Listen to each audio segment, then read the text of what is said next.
now? I am trying to relax. Why do you keep asking me? تعال هنا الخاطر الله. Just go watch Ahkam SOS. Any question you have, they can answer you. You can call them, message them, anything. Ask as much as you like. They can answer any question from any marja, okay?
Jiddu, I need to tell you a secret. I had an exam today and I cheated on the exam, and to be honest, I feel like it's eating me up inside as if it's haram. Your father used to do the exact something and would always get in trouble. But you have done it now and cannot go back. I don't know if it is haram. Khair inshallah. Thanks, Jiddu. Jiddu, I wanted to ask if it's halal to buy lottery tickets. They're so cheap and we could make a lot of money. I don't know if it is halal or haram, but never think about something like that again. Okay, I was just asking. Jiddu. تعبتني, what do you want now? I just wanted to ask if Sweet's beef gelatin is halal or haram. You're supposed to check it before buying it, not after. I don't know if this is halal or haram. Okay. What now? I am trying to relax. Why do you keep asking me? تعال هنا الخاطر الله. Just go watch Ahkam SOS. Any question you have, they can answer you. You can call them, message them, anything. Ask as much as you like. They can answer any question from any marja, okay?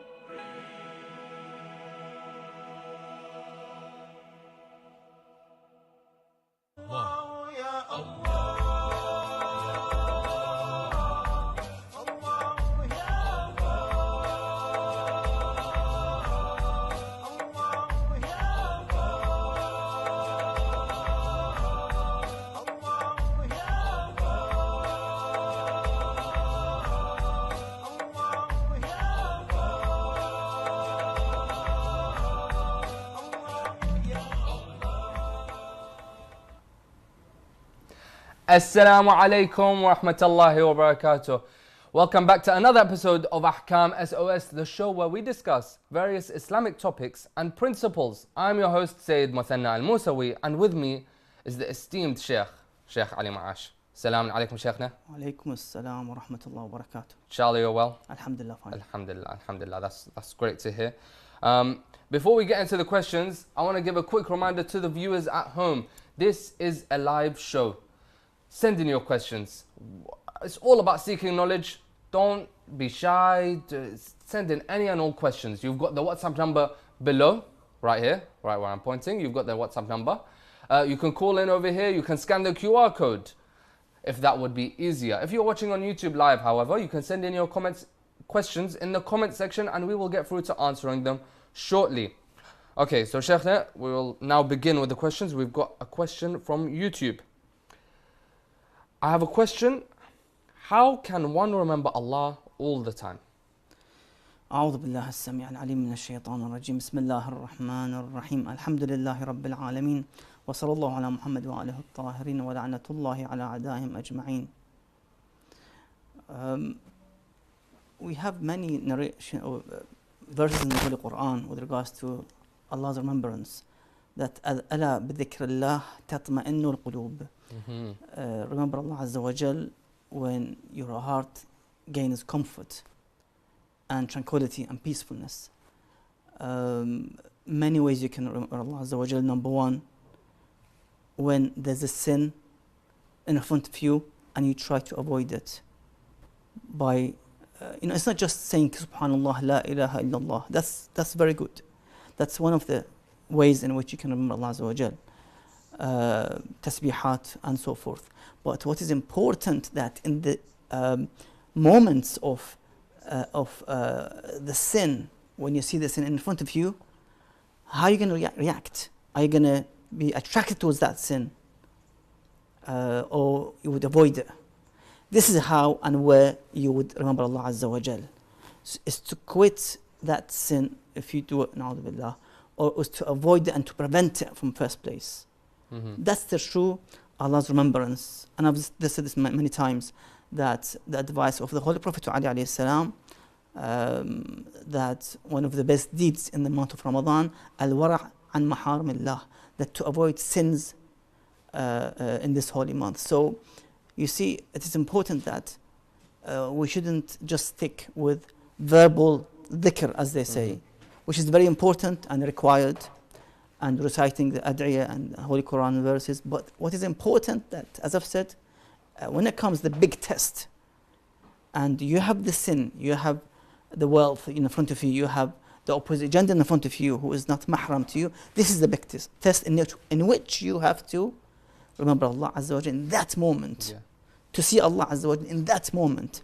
That are you going to go forward for that forbidden act, or are you going to avoid it? Ahsant, Shaykhna, thank you very much. We've got another question from WhatsApp now. This person has a question about performing prayer at work as a woman who observes hijab. They typically wear a dress or a pantsuit to align with the professional dress code.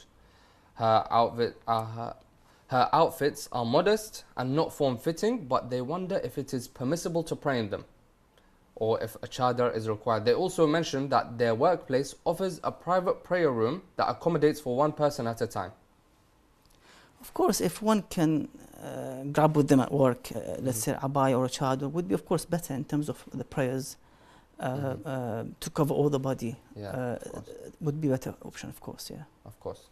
Ahsan Shaykhna, thank you. Another question from YouTube. What is backbiting? Backbiting is when you say or speak something about a brother or sister who are not present, and something that they don't like to be known. Let's say they have some kind of sickness or ailment, or they have a fault in anyhow that you know it, and they try to conceal it, but you try to expose that person. Yeah. To enjoy your, I don't know, you're gathering with the friends, for example. That kind of exposing others in their absence would be backbiting. Yeah. And of course, that's one of the forbidden acts in Islam. Thank you very much, Shaykhna, for that great explanation. We've got a question from WhatsApp now. They wanted to ask about lash extensions, and if the lashes are stuck from underneath their real lashes, is that okay for you to do wudu? And they're asking for Sayyid Sistani. You see, His Eminence, the Sayyid and others would have the issue with not just having the extensions, but the issue is that if this is considered as zina or beauty, now that would be forbidden to be revealed. وَلَا يُبْدِينَ زِينَتَهُنَّ, as the Quran mentions. So that's the problem with these kind of, let's say, beautifications, in which, as I've said before, makeup is forbidden. That beautifies the face for the woman. Now, to add on it, for example, tattoo, or let's say, as you mentioned, eyelashes and so forth, would be, of course, if they to be considered as zina and beauty, would be forbidden. So they have to cover it, or they have to remove it when they go back, when they go out of the house, not to show it to the non-mahram people, men outside outside the house. So that's the whole issue about it. Ahsant, Shaykhna, thank you very much. Just a quick reminder to the viewers that are just tuning in now. Very easy, very simple. Questions, Islamic questions, we are answering all of them, so make sure to send them in. WhatsApp number, phone number is very simple. You can call at the phone number shown below. You can send in a message at the WhatsApp number shown below. And if you're watching on YouTube live, you can send in your questions in the comment section and we will get through to answering them shortly, inshallah. Okay, we've got a question now from YouTube. Is there any specific way to fold a prayer mat?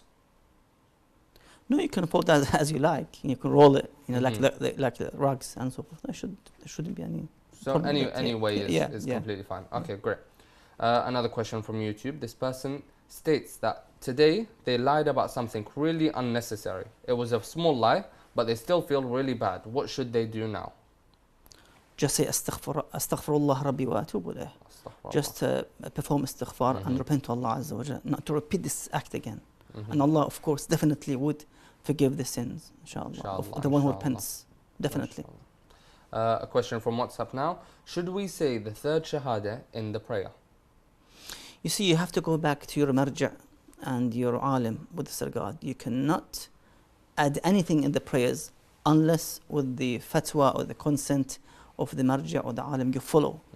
And with this regard, of course, if you follow Ayatollah Sistani and others, they wouldn't allow it. That's addition in the salah, and that would cause your salah to be void and invalid. But if you follow Ayatollah Shirazi, he would allow it with a specific phrase.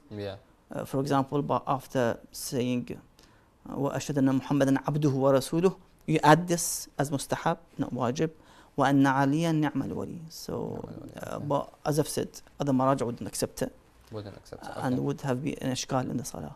Ahsant. From YouTube, Assalamu alaikum, Sheikh. Are eyebrow slits halal? You see, in terms of, I think we didn't complete the answer to the eyelashes, or the first question, I think, or second one. Eyebrows or lashes, in overall, if they are to be considered as beauty for the ladies, then you cannot wear them, and you have to remove them when you are outside the house. Or if you go to a wedding, yes, you can have them in a only ladies gathering, ceremony or event. But otherwise, if you go out, you have to remove them. The same applies to the makeup.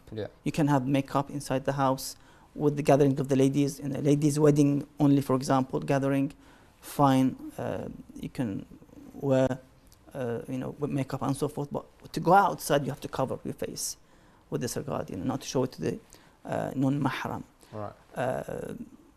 So whatever considered as zina, beauty, you cannot reveal it. وَلَا يُبْدِينَ زِينَتَهُنَّ. The Quran is very clear with this regard. Do not reveal your beauty. So yeah, it depends really. So usually I see a lot of boys, men in the generation, have eyebrow slits. You see that quite often, especially within this generation, people living in London, people in England or in the West. Is that fine for them or still no? Ulama discuss the issue of tashabbuh bin nisa, not to look like the woman, the woman or the opposite gender. So that's an issue. That if they look like ladies, then that's a problem, of course. Okay, of course. Question from YouTube. If a family came to see a girl for their boy, how much should she cover herself? Should she cover her hairs and wear socks as well? In overall, ulama, they have allowed for this individual who is genuinely wants to see to get married with the intention of marriage, to see a bit of the face, for example, both hands, for example, so he can see these areas without lust, without intention of lust and so forth, for the purpose of marriage, of course. When she comes with her hijab, should be fine. You can talk to her, for example, with the attendance of her parents, for example, not in a secluded place, in a khalwa. Separate place, because you have to have nikah contract if you want to be in a seclusion with the opposite gender who is not halal to you. Because the narration says if you stay in a place where it's only you and her, the third will be the shaitan. The devil will be with you, deceiving you both. So yes, you have to make sure that either there's a nikah contract or others are there attended, and you can talk and discuss for the future life. Ahsan Shaykhna. to all the viewers at home that wish to get married soon, there's some great tips for you. For those that are still trying to seek knowledge, right now you can send in your questions and we will answer them shortly. As you can see, Sheikhna is answering all the questions, giving out as much knowledge and tips that he can. So send in your questions. You've got the WhatsApp number below, you've got the phone number you can call, and if you're watching on YouTube, you can send in your comments, no, not comments, your questions in the comment section, and we will get through to answering them shortly. We've now got a question from WhatsApp. How long should be the grieving time if someone dies? In terms of the grieving, we see some people would wear black for their, let's say, parents for 3 days, 1 week, sometimes 40 days. And I've seen some people would wear it for 1 year as showing respect to their parents. I mean, it depends really on the situation. But one should not reach the stage of exaggerations with this regard. Because the jaza', other than to the ma'soom, is not appropriate. Yeah. So even we have a narration that yes, for the Imam Hussein alayhi salam, you can beat your chest, cry, other rituals is allowed, but not for normal person and human being. So one should be sensible with this regard, and not to go exaggerate with this regard. Exaggerate too much. Okay. Yeah. Ahsan, Sheikhna, thank you. From YouTube, Salam. I like this girl in my class, but I am a child. How, in a halal way, can I say that I like her? You see, this is a very wrong way to approach such issue, because you are in this stage, in this age, you came to gain knowledge at school, to learn maths, science, English, I don't know, literature. So approaching others in this way wouldn't be appropriate for this age specifically. So you have to concentrate on your studies, on gaining knowledge. If there is a need for that, of course you have to go through your parents. You go back to your local mosque, ask the Maulana in the mosque to see how can this be done. Maybe through a nikah contract if he is, for example, baligh or in the age of bulugh, for example, puberty. So you have to make sure that you concentrate initially on your studies and don't play with fire. It's too early now. So yeah, be sensible and think twice. Okay. Ahsan, Sheikhna, thank you. We've got another question from YouTube. It asks, is the blood inside the cooked chicken halal to consume? You see, we have exemptions in terms of the blood which remains inside the lamb or the sheep's body after it was slaughtered, and the blood gushed out of the body of the sheep, and the same applies to the chicken as well. The impure blood is the blood in which, when that animal was slaughtered, and the gushing blood was, flowing out of the animal's body, that's impure. Whatever left inside would be pure and tahir to consume, but of course not to an extent that you drink a whole cup of blood. So whatever left on the liver would be fine. Of course. And cooked, that's fine. Ahsan, Sheikhna, thank you. Another question from WhatsApp. Can I give the Imam share from my khums to help innocent Shi'as in Lebanon? I think there's a fatwa of some of the ulama with this regard that you can, yes, you can send this the Imam's share to Lebanon, yes. Okay, we've got another question from YouTube. Can you accept the idea of Imam Mahdi appearing in a European country? Well, currently what we have in the narrations that he would be reappearing and roaming around Mecca, possibly Medina, Kufa, Karbala, in that region. Maybe in future, after he establishes his true divinely state, maybe he would roam and go around Europe or even to the west and other countries, Far East maybe. But for what we have for now, that he will reappear and he will be in this Middle East region where now the conflict is there.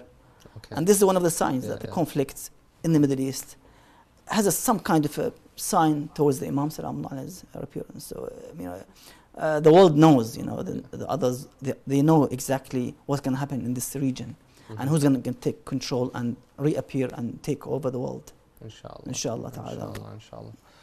We've got a phone call right now. Assalamu alaikum. Alaikum salam. Your name? Muhammad Ali. Muhammad Ali, salam alaikum. Your question? Alaikum salam. I wanted to ask, if one lives in a Western country, how can one pay the Kaffarah for like breaking fast or breaking an oath for repenting? Can you just repeat that again so I can get it again?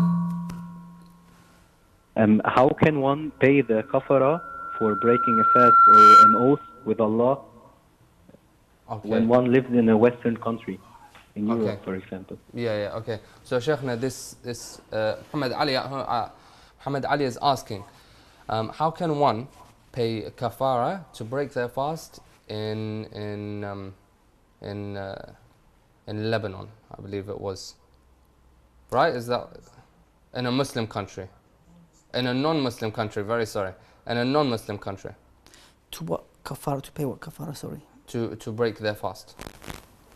You see, if you are fasting, let's say now, you're making up last Ramadan's fasting as qada. Let's say if you have to pay fidya for each day that you missed because you were, I don't know, pregnant or something, in which they have to pay fidya for being pregnant, or they breastfeeding, for example. So in this case, they have to pay like 750 grams of wheat, barley, and so forth as fidya, pay each day. They couldn't perform that fast. So, and that should be paid. But if it's an intentional break of fast, let's say they drank water or ate something during the daytime of the month Ramadan, of course, that's the intentional break of fast, and they have to pay kafara, either to fast 60 consecutive days, or to feed and pay for 60 people, poor people, to feed them actually, each with a portion of food, for example. So that's the kafara and fidya, if it's clear, inshallah. Yeah, inshallah. Inshallah that answers your question, Brother Muhammad Ali. To all the viewers at home, as you can see, we are answering all your questions. So you can call in just like our dear brother Muhammad Ali. You can send in your questions in WhatsApp. You can send in your questions in the comment section in YouTube, and we will get through to answering them, inshallah, shortly. We've got another question from WhatsApp. So this person is a 12-year-old boy, and they pray salah, mashallah. They recite in their heads and not with a low voice, but his dad tells him that he can't pray like this. Is it makruh? I mean, 12 years old boy, he's not, I think, baligh yet, to the age of puberty and adolescence. But it's good to be relaxed and flexible with the kids in this age. Don't force them to exactly follow the way and imitate the way you pray. So leave them slowly, tell them nicely, encourage them with gifts, sweets, whatever. Make sure they stand next to you and they all behind you to pray, and to learn all these, the dhikr and the verses and the ruku' and sujood. To learn all these prayers acts, and also to be able to pray correctly. Because if they don't learn now, they're going to have a problem afterwards in spelling the words in Arabic, saying the dhikr, for example. As you mentioned, they could end up praying, let's say, Maghrib and Isha prayers silently and not loudly, hamd and sur. So you have to make sure you teach them and you tell them, but nicely. Nicely, yeah, of course. With regard, you have to, say them loudly, and for the dhuhr, asr, silently, and so forth. MashaAllah, Ahsan Shaykhna. Well, MashaAllah, thanks to the parents, this 12-year-old boy is able to pray at such a young age, but he's still trying to learn. Okay, we've got a question from YouTube. After performing ghusl, is it still necessary to do wudu? It depends which ghusl, and it depends on who you follow. So two facts here. Number one, if you follow the like of Ayatollah Sistani and others, if you perform, let's say, the Friday ghusl al-Jum'ah, then you can straight away pray afterwards without wudu. But if you follow the life of Ayatollah Shirazi, no, the only ghusl that allows you to perform the prayers without wudu is ghusl al-Janaba. Yeah. The wajib one, in which one should perform the ghusl due to ejaculation now through intimacy or other acts, wet dream for the youth, for example. So in this case, they have to perform ghusl wajib, which is the janaba, tartibi or irtimasi, immersion or sequential ghusl, two types. In this case, there's no, and there's almost, we can say, consensus of the ulama, that you don't need wudu, and not only you don't need, you're not allowed to do wudu and perform wudu after this wajib ghusl. Yeah. So unless you go to the toilet, then of course you have to perform the wudu. Yes. Ahsan Shafna, thank you very much. We've got a question from YouTube. It's asking, if you're a woman that is a teacher at a public school, how do you tell the children that you don't want to shake their hands? In a nice way, of course, as they are non-muhram. I mean, nowadays, alhamdulillah, we have lots of Muslims in Europe and even in the West, in the US and Canada. And what I've heard now in some of the UK schools, non-Muslim schools, they have halal food in their schools. So they have a contract with the halal companies providing halal meat and chicken. So now they are open to this issue that there are big Muslim communities living in the West now, especially in the UK. They know about the haram and the halal meat and so forth.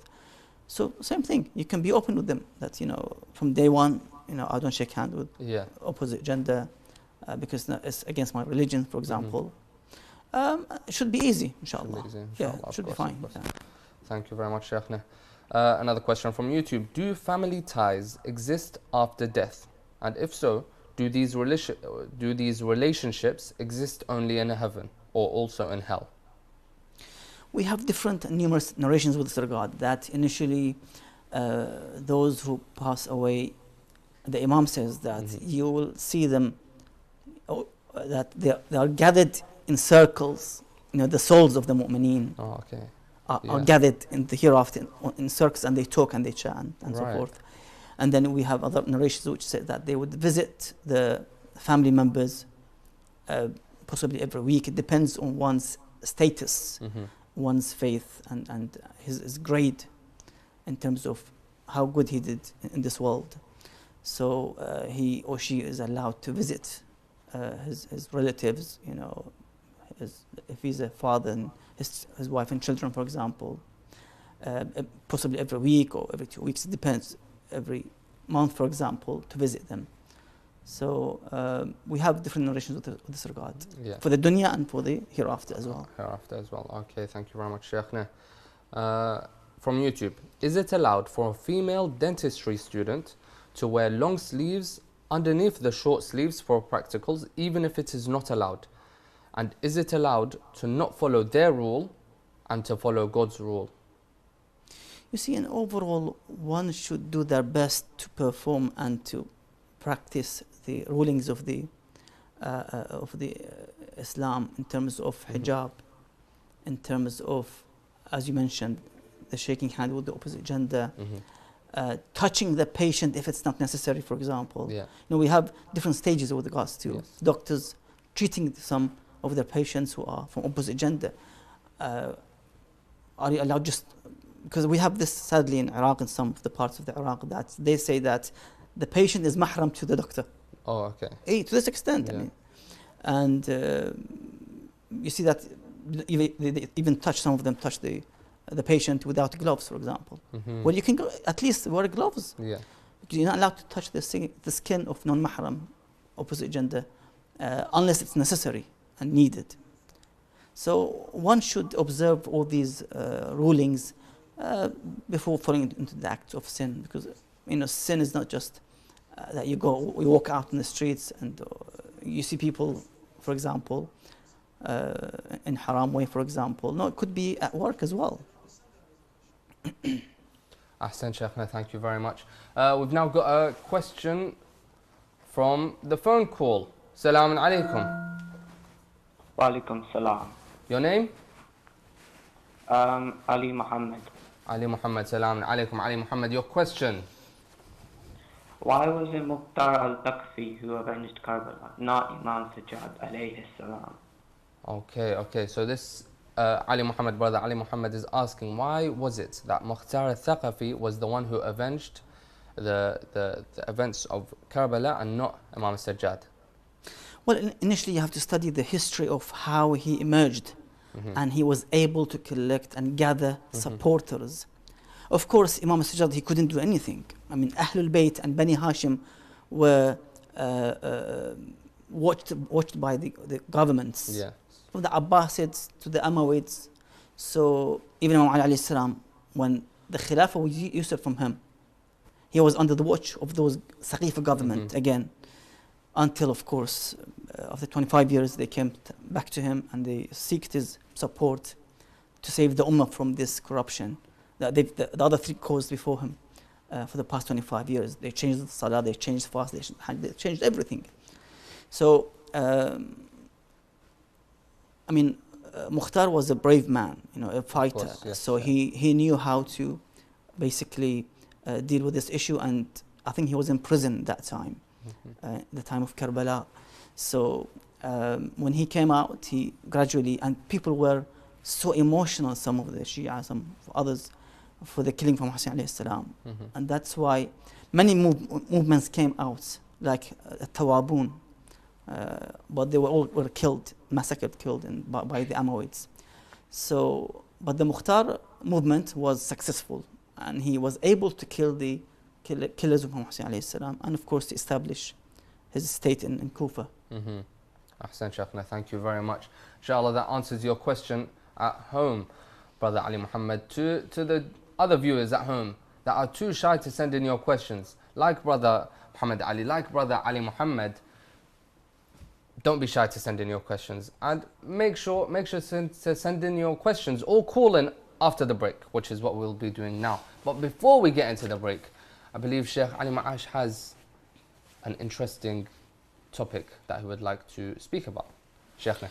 Yes, inshallah, ahsantum. I have a hadith from Imam Ja'far al-Sadiq alayhi salam. He states, ثلاث من أتى الله بواحدة منهن أوجب الله له الجنة. Okay. 3 acts, if someone practices them and he does them, the paradise would be definite or incumbent on this person. So what, wajaba or awjaba lahu al-jannah, it doesn't mean that the jannah becomes wajib on Allah for this person to be given. It means this jannah would be, or the paradise would be incumbent or would be definite for this person, the one who achieves these acts or character and so forth. So the first one, al-infaq min iqtar, to spend and to give for charity purpose when you are in need. You have debts, you have unpaid bills, but now they tell you that, for example, there are orphans, there are people displaced, sleeping in the streets, and you have unpaid bills, you have unpaid mortgage, you have debts to pay others, but still you would spend and you would send this money to save those individuals from the incoming cold weather and situation. So that's one of the good character in which one would gain paradise. الإنفاق بالإقتار والبشر لجميع العالم, and to be cheerful to the whole world, to smile, to be always having this good intention towards others, and not to have the hatred towards others. والإنصاف من نفسه, and to have this feeling or the state of being just towards others.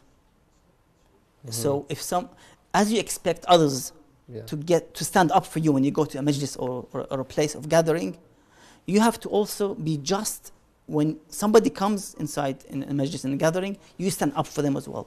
So you have to respect as a mutual way of respect towards others, and not just one-sided. You like others to stand up for you in a majlis, you have to stand up for them as well in other measures, for example, when they enter. So have this insaf and just for others. Thank you very much, Sheikhna. Thank you very much, Sheikhna, for that interesting piece of knowledge. To all the viewers at home, we will unfortunately be going on a break now, but this is the best part, to send in your questions at home. Very easy, very simple. You can call in, you can send in your questions, you can put your questions in WhatsApp, YouTube comment section. It's very easy, very simple. But don't go anywhere. So make sure to come back after the break and to carry on listening to the questions. Assalamu alaikum. I have a question regarding keeping pictures of scholars. Is it permissible to plant trees by or over Islam the established based on peace and non-violence? Is it permissible to collect donations for charity projects from Is it permitted to consume canned food imported from non-Muslim countries? Is there an issue for men looking at non-Muslim women? To have your questions answered live, WhatsApp us on +44 7415 092155. For those interested in an Islamic law book by Ayatollah Sayyid Sadiq Al-Shirazi, please WhatsApp the Ahkam SOS team at the following number to place your order today: +44 7415 092155. The Islamic law book, available exclusively in hard copy, contains religious questions answered by Grand Ayatollah Sayyid Sadiq Al-Shirazi. Order your hard copy today.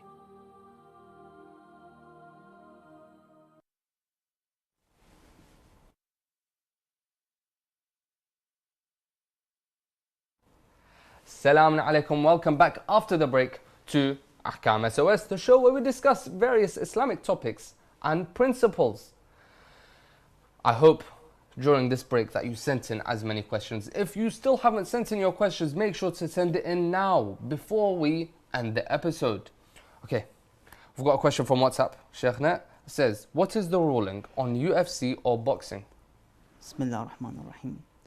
As long as there's no severe harm towards those who are practicing this type of sport, a fatal injury, for example, or even severe injury, that should be fine. And of course, it shouldn't include any forbidden acts like music or, for example, dance or inappropriate clothing by the opposite gender and so forth. Of course. Thank you, Sheikhna. Another question from YouTube. Is it allowed to visit Hindu temples or places where shirk is practiced, but only for leisure? You see, some of the speakers, I'm not sure, someone came from abroad and he went and visited one of the temples, and he was actually telling us from his own experience about what he saw. So he made the whole lecture from his visit to one of the temples in London. We read in the Holy Quran that to learn a lesson from what they did, and that's what we have, for example, museums. The British Museum. What you see is statues and mummies and so forth. So it depends for your intention. Is it for just to learn the lesson from the past history, to see what others believe? So it depends really. And again, you have to go back to your own marājiʿ as one to see if he allows to enter into these types of temples where they worship idols and so forth. So it depends really. As I've said, the speaker, a very well-known speaker in his country, came and he visited, and as a result he came back and he made a whole lecture about what he saw inside that temple. He saw, I don't know, specific, for example, turtle, for example. Or other animals, for example. And he tried to ask those who were, the guys who were in that temple, to see what that means, for example. So it depends again for who you follow and what they say with this regard, the marājiʿ. It depends again. With this regard, Thank you very much, Sheikhna. We've got a question again from YouTube. I want to get good grades in school to become a heart surgeon, inshallah. Is there a dua or a prayer I can do to fulfill that? I think one of the successful ways in which you can reach to your goal is to wake up early, just a few minutes before the morning prayer, and pray this 11 rak'ah of nightly prayers or Salatul Layl, and ask Allah Azza wa Jal in that middle of the night when everyone is sleeping almost, for the successful future, inshallah. And Allah Azza wa Jal is, with His grace, with His mercy, He would inshallah offer you a very bright future. So make sure you wake up before Fajr and pray Salatul Layl. That's the best. The key. That's the key for the success, inshallah. Okay. All the best, inshallah, to this future heart surgeon, inshallah. To the other viewers at home, any and all questions, Islamic questions, we are taking in every single question. So make sure to send it in. It's very easy, very simple to send in your questions. You've got the WhatsApp number shown below. You've got the phone number you can call in, as you've heard previously, with 2 phone calls this episode alone. If you're watching on YouTube Live, however, you can send in your questions in the comment section, and inshallah we will get through to answering them. Okay, we've got a question from YouTube. Sheikhna, what is your opinion on istighatha, as in calling upon an imam directly? Is that considered shirk? Istighatha is in the Holy Quran, as I've said before a couple of days ago, that the sons of Yaqub came to him after the incident of Yusuf, after they found Yusuf in Egypt, and he was reunited with his family, with his father. They came to Yaqub and said, "Astaghfir lana," that ask for istighfar. And he said to himself, "Astaghfir lakum," I will ask forgiveness. I will ask Allah Azza wa Jalla for forgiveness. So they came and they begged their father to do istighfar. They could have said, "Allahumma ighfir lana," straight away. And Quran did not condemn this act. Yeah. He actually approved it. That you can go to somebody like a prophet or an imam or ma'soom and ask him, tell him that, ask Allah for forgiveness. Yeah. Because they have closer connection to Allah Azza wa Jalla, because they're infallibles. Yes. It's different to go straight to Allah Azza wa Jalla when I'm filled with sins and wrongdoings and mistakes. Rather than I would go to a ma'soom like the Prophet of Allah Azza wa Jalla and ask him for my hajats and do istighatha and tawassul and whatever you want to call it. But of course, bi'idhnillah, don't forget, Isa alayhi salam in the Holy Quran, he made all these things. He raised the dead from the grave. He made from a clay a bird, flying bird. Okay, yeah. By the words of Allah, bi'idhnillah. This is very important, crucial. Ahsan Sheikhna. So just to clear up, istighatha and tawassul is the same thing? It could be in Arabic terms a bit different, but at the end of the day, it is some kind of mediation. You put something in the middle to ask Allah Azza wa Jal for your hajah, because they are purified, thorough purification. Yeah. Ahlul Bayt alayhim salam. Okay, thank you very much, Sheikhna. Another question from YouTube. Is there any specific dua to gain sukoon in the heart? ألا بذكر الله تطمئن القلوب, as the Quran says. So mention Allah. For example, تسبيحات الأربعة سبحان الله والحمد لله ولا إله إلا الله والله أكبر, for example. Repeating Ya Arhamar Rahimin, for example. Lots of ad'iyah or dhikr we have with this regard. Thank you very much, Sheikhna. From YouTube, what is the ruling for rebelling against a Western ruler or obeying the ruler and their laws? You see, in overall, whatever we want to do now, we have to go back to the grand marja and to the scholars with this regard. Yes. Because the issue with shedding blood, this is something that is very sensitive, that our ulama would be very cautious that they wouldn't allow for any war to be triggered and started unless there's intense need for it, for the purpose of defense. And this is how Rasulullah sallallahu alaihi wasallam was in a situation that he used to defend the Muslim nation in Medina from being attacked by the pagans and the disbelievers in Mecca. So the resort, that would be the last resort, in other words. Okay. Even Imam Hussein alayhi salam, he didn't want to initiate a war.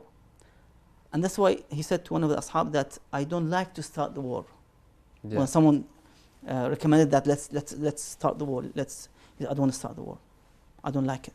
Of course. Akrah an abduhum biqital. That was the way of Rasulullah and his family, sallallahu alayhi majma'in, that they don't want to start any war. So even today, if you want to start any war, you have to go back to the alim that you follow. To make sure. Because you can't just trigger a war and cause bloodshed for thousands for a political, I don't know, cause or whatever is the cause, and you leave people displaced in the streets. You have to go back to the marājiʿ, as the Sayyid did in Najaf when the IS attacked Iraq, and until they've reached outskirts of Najaf and Karbala, then he issued his fatwa to basically defend the holy lands in Karbala and Najaf and Samara Kadhimiyya. So it comes at the very last resort, as a defensive way to protect people and, of course, the holy shrines as well. Ahsan Sheikhna, thank you very much for that great answer. From YouTube, Sheikhna, I have shaked hands with a non-Muslim and my hand was kind of sweaty. And they are certain that they have touched a lot of things after that. But they are in huge doubt of the amounts. What should they do? Well, initially, if you follow the scholars who would say that, initially, if this person is Ahlul Kitab, then of course, when you follow certain ulama who say that Ahlul Kitab are pure and tahir, then there's no issue with it. But if you follow those ulama who would say that Ahlul Kitab are not pure, then of course you have to wash your hand. Of course. But it depends again in terms of who you follow. Okay, thank you, Sheikhna. From YouTube, was there 90,000 soldiers against Imam Hussein on the day of Ashura, or was it 30,000? I mean, the narration says that those who came forward were 30,000 in the hadith of Imam al-Baqir, I think, if I'm not mistaken. ازدلف إليه 30,000. Those 30,000 came in the front line. Okay. You had others and others, could exceed 100,000 who were in the back of this 30,000, for example, preparing themselves. They came from Sham, from other parts of the Arab lands, and to fight the Imam alayhi salam. So the minimum in the narration is 30,000. And 30,000 compared to, let's say, 100 is almost nothing. It's a massive difference. It's so huge. But of course, Imam's army had brave people like Al-Abbas alayhi salam, who was by himself a huge army. But of course, they've cut the water supply, the food supply that weakened the Imam himself and others as well in terms of the strength that they had shown, although they have shown great bravery. But of course, the thirst would have affected the Imam and his companions. Salamullah alayhim ajma'in. Salamullah alayhim ajma'in. From YouTube, if you shoot or edit videos, is it allowed to have a woman without hijab inside them? You see, one should not participate in distributing or promoting falsehood or indecent scenes. So I think ولا تعاون على الإثم والعدوان, do not participate in spreading sins and the acts of vice.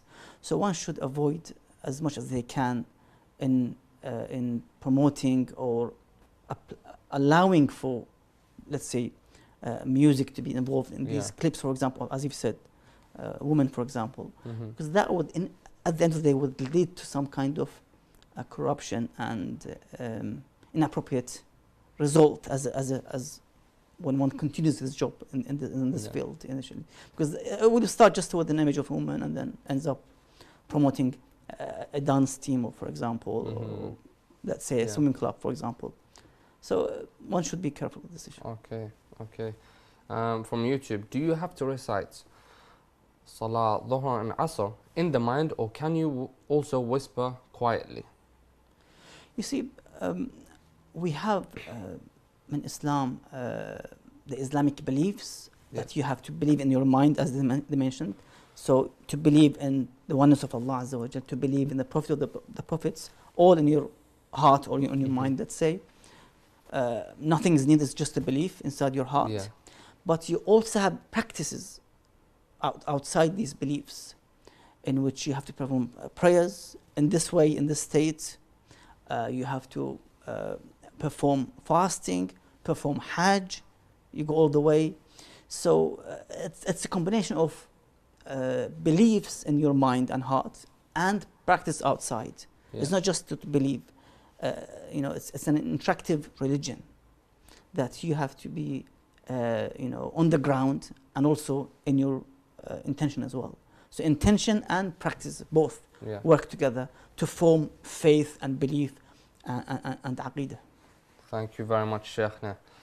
From YouTube again, Nafila Fajr. Is it after the time of Salah of Fajr or before? No, usually you pray first 2 rak'ah of Nafila and then you start Fajr prayers. Ahsan, Sheikhna. From YouTube again, are there Quranic verses for the Ahlul Bayt, for the Imams after Imam Hussein alayhi salam? I'm not sure what they mean, but in overall, we have the ta'wil of the Holy Quran by Ahlul Bayt alayhi salam. So when you come to some of the verses, that this verse is Imam Hussein's verse, for example, in ta'wil. Tafsir could be talking about something else, but actually meant, for example, this Imam alayhi salam, or for example, the ayat tatir, وَيَطَهِرْكُمْ تَطْهِيرًا. Allah purifies them thorough purification, and this is for Ahlul Bayt Ali alayhi salam, Fatima, Hassan, Hussein alayhi salam, according to Sahih Muslim and other Sahih, that this ayah is for Ahlul Bayt are these 4 people, Ali, Fatima, Hassan, Hussein alayhi salam.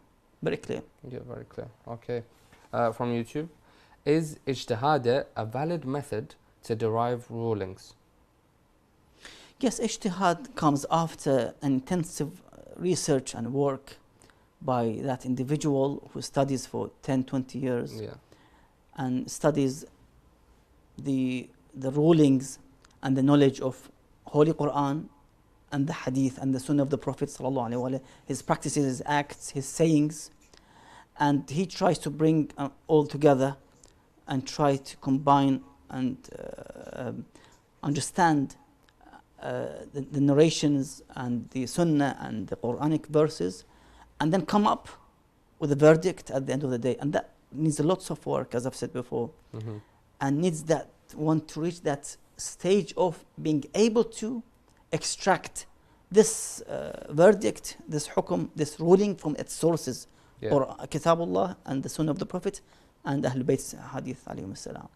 So one should reach that stage after years of study. So it's not just you sit down and you calculate, you bring this and that hadith and let's no, it's not that.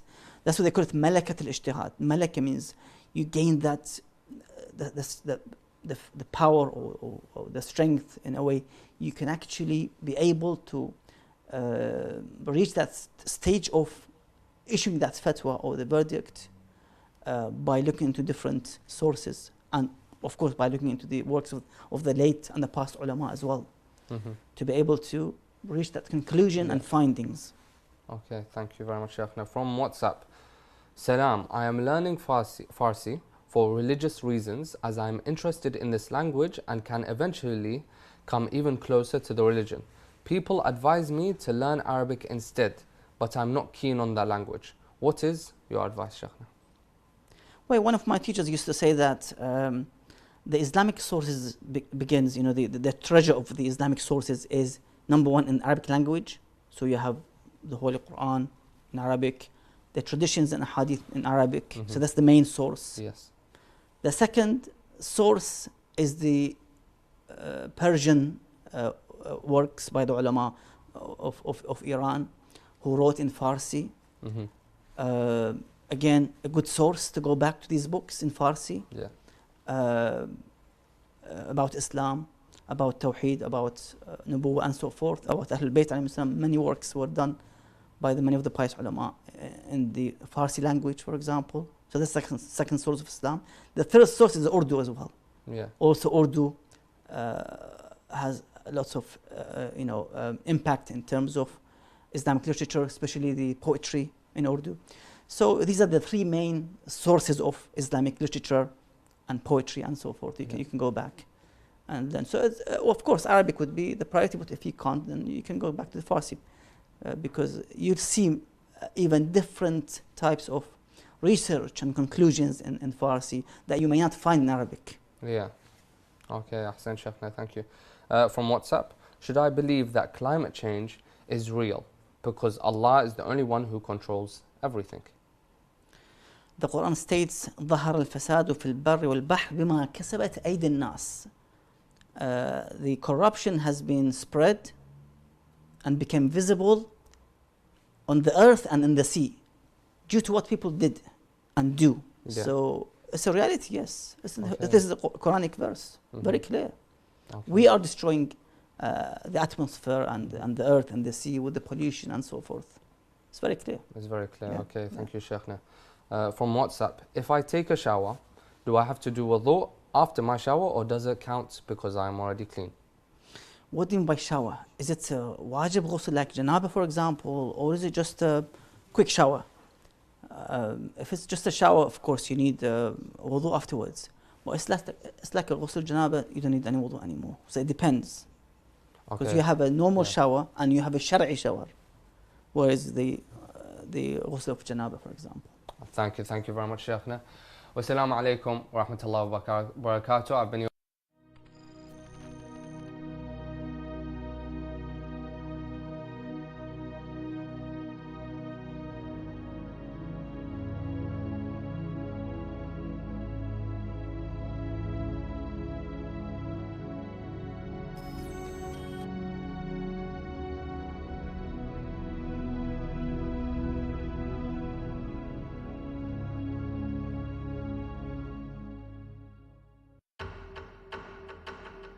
In the heart of London, Imam Hussein Media Group is on the brink of an extraordinary transformation. We are securing a new home, a sanctuary named after the Queen of Karbala, Lady Zainab Salamullahi alayh, who commemorated Abi Abdullah al-Hussein and spread the message of Karbala. This new complex, spanning 515 square meters, will be the central hub for our 5 channels. A place for filming, editing, broadcasting and gathering as a community. With a cost of £1.5 million, we invite you to be part of this new chapter. Each square meter will cost £2,900, but every contribution counts. One share is £290, or even one brick is £50. Your donation will not only build this sanctuary, but also secure immense reward in this world and the hereafter. Every show produced, every message broadcasted will be a source of thawab for you and your families. By helping us secure this building, you are paving the way for millions to connect with Karbala and the message of Imam al-Hussein alayhi salam through our channels. Join the ranks of the lovers of Aba Abdullah. Be part of this noble cause. Donate today and make a lasting impact on Shia media globally.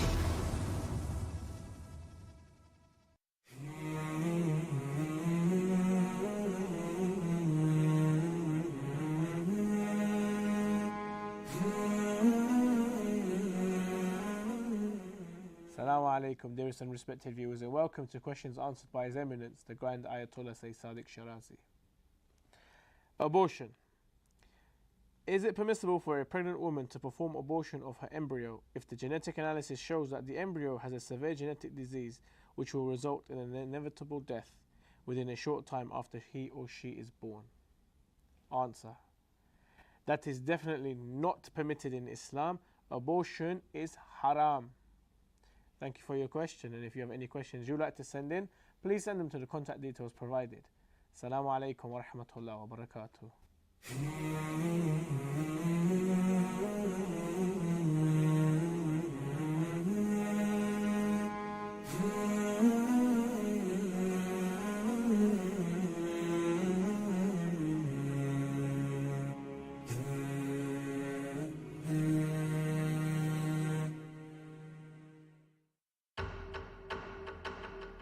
In the heart of London, Imam Hussein Media Group is on the brink of an extraordinary transformation. We are securing a new home, a sanctuary named after the Queen of Karbala, Lady Zainab Salamullahi alayh, who commemorated Abi Abdullah al-Hussein and spread the message of Karbala. This new complex, spanning 515 square meters, will be the central hub for our 5 channels, a place for filming, editing, broadcasting, and gathering as a community. With a cost of £1.5 million, we invite you to be part of this new chapter. Each square meter will cost £2,900, but every contribution counts. One share is £290, or even one brick is £50. Your donation will not only build this sanctuary, but also secure immense rewards in this world and the hereafter. Every show produced, every message broadcasted will be a source of thawab for you and your families.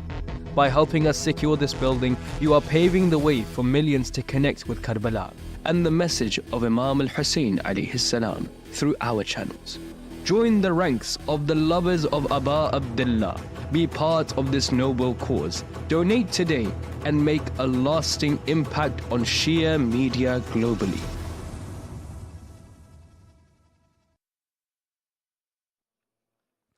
السلام عليك يا أبا عبد الله السلام عليك يا ابن رسول الله السلام عليك يا ابن أمير المؤمنين وابن سيد الوصيين السلام عليك يا ابن فاطمة سيدة نساء العالمين السلام عليك يا ثار الله وابن ثاره والوتر الموتور